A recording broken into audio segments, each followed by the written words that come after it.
Let's play this. When I went to sleep,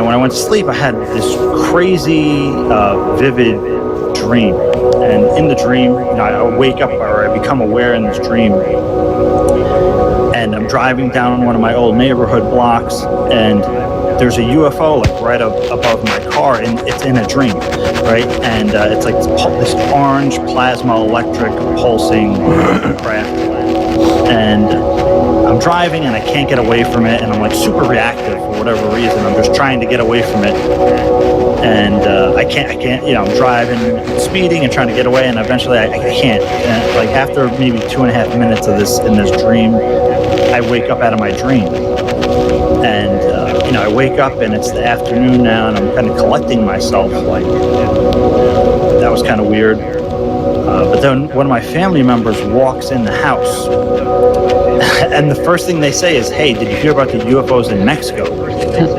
So now I'm like, this is now it's starting to like come together, because I wasn't even thinking about the guy saying that and my dream connecting yet.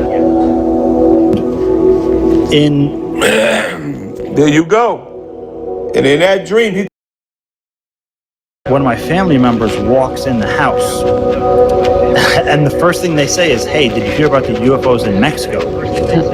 So now I'm like, this is now it's starting to like come together, because I wasn't even thinking about the guy saying that and my dream connecting yet. Shalom, shalom, Israel. First and foremost, we have honor, glory, and praises unto Yahawah, Shem Yahawashi, Hashem, or Pakadash, that will honor the elders and apostles, great Son, and shalom to my aunt and wife, who are dead in the way to be delivered from its dark captivity, as well as the speckled bird that may look like the other nations but are actually Yasharallah. This is Brother Kawaka coming at you with no lesson. Today's lesson is going to be on these chariots, right? Because this is actually something that has been happening to me as of late, where well, I think it's just one time or something, maybe two, where I had a dream. Oh, actually no, stop you, multiple times, but there's more times. I think a year or two ago where I had that. Where what happened with me was I had a dream about something. I forgot what it was, and then when I woke up, it was literally in regards to something that was playing on TV or something like that. I don't know, or some sort of issue that I was dealing with. That, like, it was the correspondent. And then more recently, there was something that had happened to me where I was, again, there was a dream. I had a dream about it, and it kind of like the thing about this is like these are the things that just happen where it's like it's what's the word? It's spiritual. Okay, there's spiritual meaning behind it. Now I'll just make the disclaimer and say I'm not the best at really understanding dreams or the understanding the interpretations. All right, but from the few dreams I have had, there have been dreams where there's I have this one dream about actually, let me start this and then I'll get it. Joel chapter 2 verse 28. And it shall come to pass afterwards that I will pour out my spirit upon all flesh, and your sons and your daughters shall prophesy, and your old men shall dream dreams, your young men shall see visions. And now we also get this, because Revelation 2:10, because this was a dream that I actually had. Revelation chapter 2 verse 10. Fear none of those things which thou shalt suffer. Behold, the devil shall cast you into prison, that ye may be tried, and ye shall have tribulation 10 days. Be thou faithful unto death, and I will give thee a crown of life. And there was this one dream that I made a lesson on. I made a lesson on, and I shared it with some brothers. And I think that was it. I think I maybe shared more, but I shared it with some brothers and told them about how it was a dream where I, alone by myself, I was locked up, and it kind of seemed like I was locked up, even though it's like it. Let me also bring some context. I didn't do anything. Like, I didn't do anything to, and I don't do anything that really warrants being locked up, I guess. Unless preaching this gospel warrants being locked up. Okay, fine, I guess. But you basically to the point. Jokes aside, jokes aside, I don't really do anything that really warrants me getting locked up. All right, and or I don't go around looking for trouble and whatnot. So as a result of that, um, I got arrested, and even in the dream, like it's just like I didn't really do anything even then. And then what happened was I was just in this one big room or whatever that was, I guess, a jail cell with a whole bunch of other people, and then it was kind of like it kind of felt the environment and the things that they did. I'm not gonna go too in detail.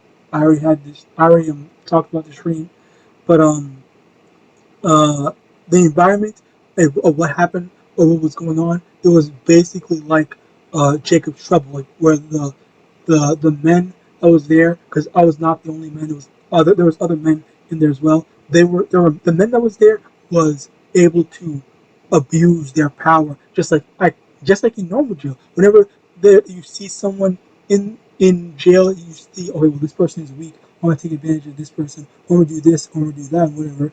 Then that's what these monsters do. They will literally take advantage of people whom they view as weaker or whatever, or easily taken advantage of and whatnot. And that's basically what happened in my dream. Now, I was in the dream, in my mind, I acknowledged that I was able to take advantage of the situation and to do whatever I wanted. But I intentionally said, no, I'm not going to do that. I do not want to be a part of that. So I literally stayed away from that. All I did was I just saw other people were doing I saw other people were doing wicked stuff. They were hurting people and whatnot. So I was like, okay, you know what? Hey, you guys got it. I'm staying over here. I'm not going to get involved. I am not going to get involved with that shit. And they all left me alone because apparently they saw, hey, I'm not messing with this dude. I'm not messing with a man, or this man is, you know, this particular man that looks masculine enough, I guess. All right, he's too much. He's too much of an issue. So I'm just gonna focus on people over there in this corner or whatever, away from him, or like because there was a lot of different types of people there. All right, some weak, some strong, and whatnot. So they just went for the weak people. And hey, I'm telling you, I'm not no Captain Save a hoe, save a nigga, whatever like that. I just stayed out of it. Like that is judgment from the Lord YAHAWAH. And if the Lord had wanted me to do it, then to go up and save someone or protect someone, then I would have done it. And that would have been the end of it. But in my dream, it's not a matter of me choosing. I think, and that was the main thing. Slacking talking about my own dream, but all these dreams in general are all like leading up to the same thing. But basically, in my dream, like I just thought to myself, okay, you know what? Yeah, I actually have enough power to make a difference, but I'm not going to do it because the only thing that matters to me in the dream right then and there was, okay, well, stay away, don't get involved. There's too many dudes, and if they really wanted to, they could have all jumped me, and I'm not trying to have anything bad happen to me like that. So it's just like, okay, they got it. They can do whatever they want, and I didn't even care. I don't even really care about the people that were getting hurt or taken advantage of anyway. It's just like I'm not. It's not how. Um, that's not how things are supposed to be in the first place. You're not supposed to just care about and sacrifice your life or throw your life away for just anyone. All right. Like, so yeah, and also on top of that, after that had finished, when they were done taking advantage of people, literally like 2 seconds after that, um, the people that were in the that were the wardens or whatever were saying, "Hey, Kawakab, you're free to go and whatnot." And I was like, "Oh wow, that's earlier than I expected." And that's basically the thing where I believe the elect are going to basically be delivered early. Now it says tribulation 10 days, and in here in Revelation chapter 2 verse 10. Okay, so yes, that's kind of like I feel like that was the thing in the dream, because I have the dream written down, so I could actually go into the details, but I don't remember. Because I don't remember the exact details, but either I had 7 days, I had to serve a sentence of 7 days in jail or 10 days in jail. One or the other, 7 or 10. Which 7 means completion, and I think 10 means perfection. So um, what happened was with me was all these other dudes, they had to stay longer, but they said, "Hey, Cowboy Cup, you specifically, only you're allowed to leave early." And I was like, "Oh, cool. I'm leaving early. I need to call someone to come pick me up. I need to call my brother or whatever, my brother, whatever, to come pick me up and whatnot." And then, as a result of that, before I was able to actually leave and get everything ready and whatnot, I woke up from that. So that was the thing where the Lord just might decide, hey, you know what, this brother, this sister, this whatever, I'm just gonna let them leave early. Okay, you don't need to go through this whole thing. You or maybe because again, it's all according to our several ability. Some of us might be deserving of more days. Some of us are deserving of less. Some of us are deserving of the whole 10 days. Okay, so like that's the thing. So either you're gonna get 10 days, you're gonna get less, you're gonna get 4, 1, or maybe you won't even get put into those prisons at all. All right, but that's basically the thing where it's according to each of us, and the Lord just blessed me with only 4 days. Okay, which 4 actually means mercy. So the Lord is going to have mercy on me, which Yahawadah, I look forward to seeing how the Lord has mercy on me. All right. I hope it was 4, and I got the thing right. But yeah, again, I don't have it memorized, but and that was a dream I had a long time ago. But anyway, coming back to this dream, this old chariot dream, this is also kind of a bit of a parallel where let me get this. Isaiah 46 verse 10, declaring the end from the beginning and from ancient times, the things that are not yet done, saying, my counsel shall stand, and I will do all my pleasure. Basically, the Lord, whatever the Lord said, it's going to happen. Okay, so um, you have Edomites that are trying their best to avoid the prophecies, avoid the destruction of their society, but they're unable to do that. They're incapable of doing that. Eventually, they're going to have to face their destruction by YAHAWAH and His. There's no escaping. There's no escaping that, basically. All right, but you have which is what he said. He was driving in his car, but he was speeding, doing whatever he could, but he still just could not get away. I wake up out of my dream, and I wake up and it's the afternoon now, and I can't get away from it, and I'm like super reactive, right? And it's like this orange plasma electric pulsing craft, and I'm driving and I can't get away from it, and I'm like super reactive for whatever reason. I'm just trying to get away from it, and I can't. I'm driving, speeding, and trying to get away, and eventually I can't. And like after maybe 2.5 minutes of this dream, I wake up out of my dream.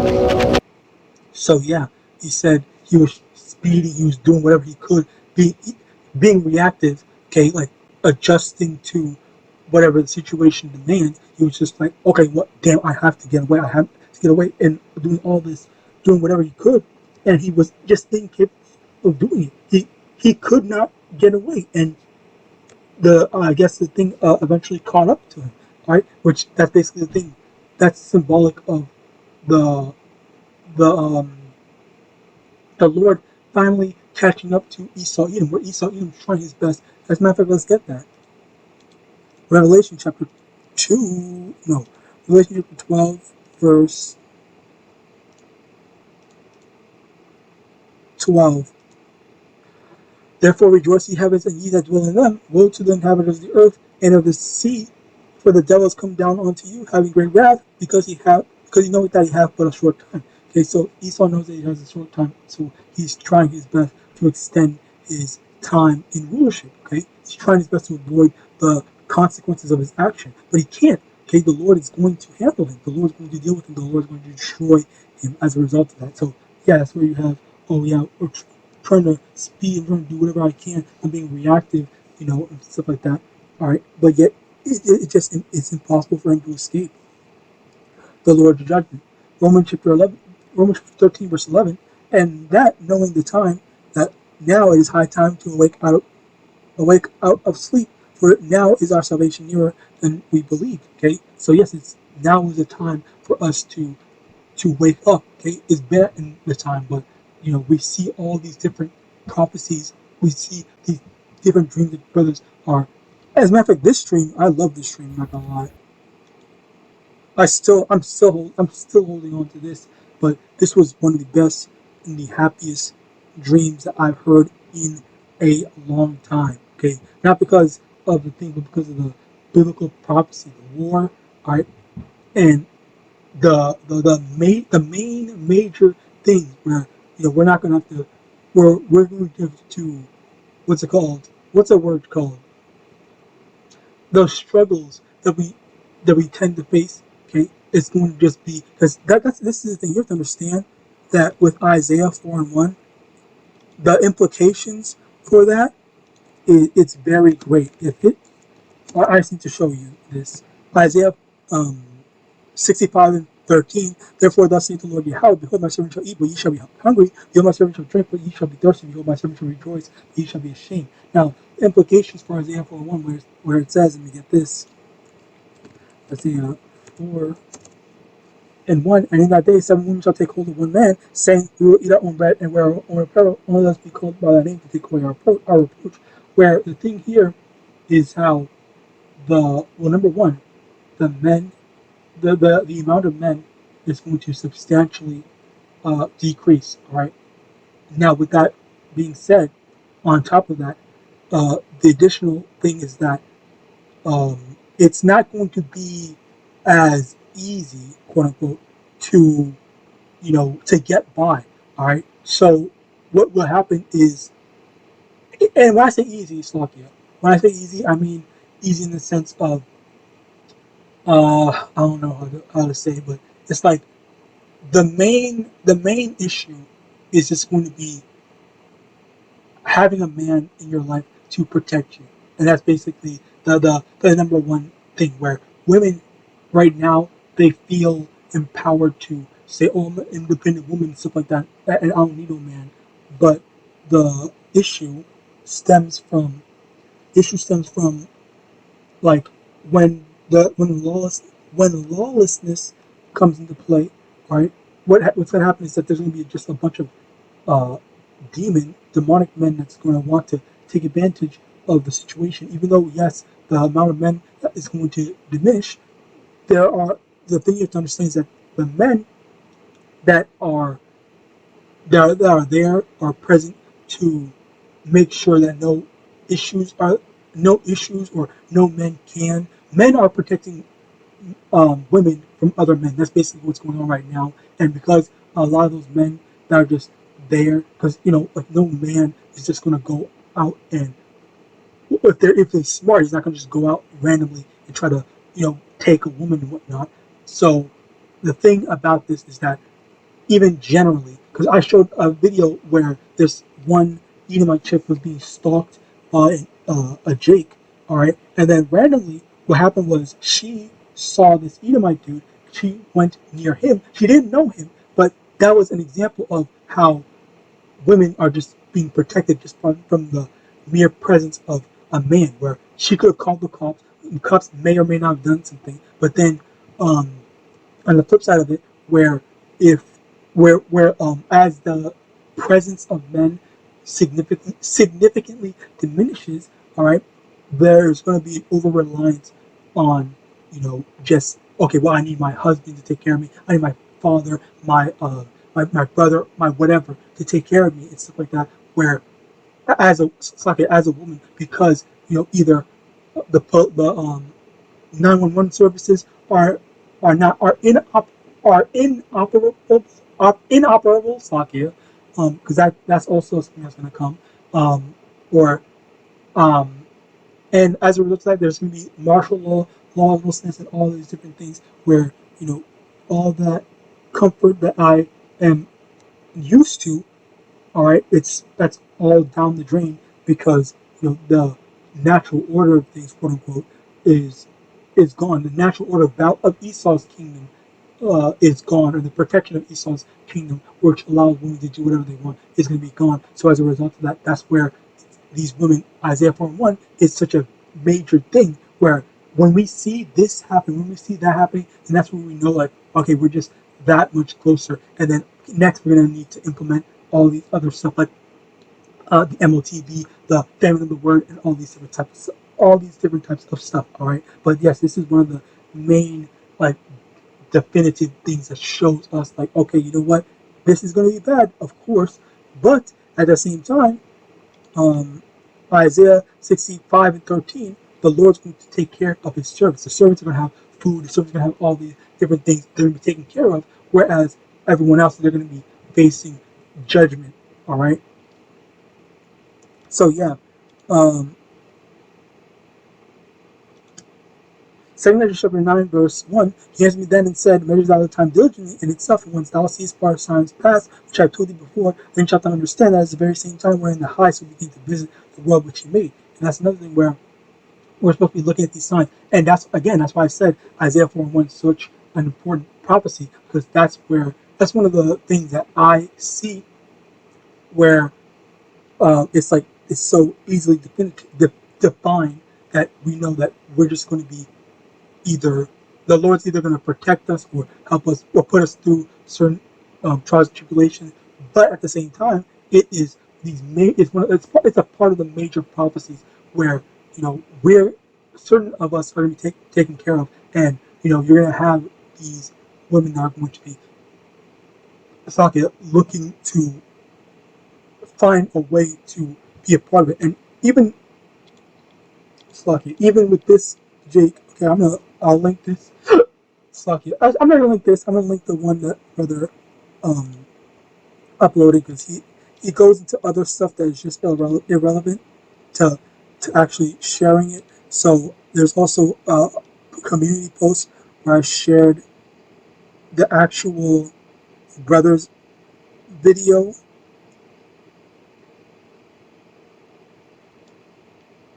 Alright, whatever. I'll just find it over here. But yeah, basically, he actually did a great job at cutting only thing that matters. Yeah, here. I'll link this in. Around saying, God.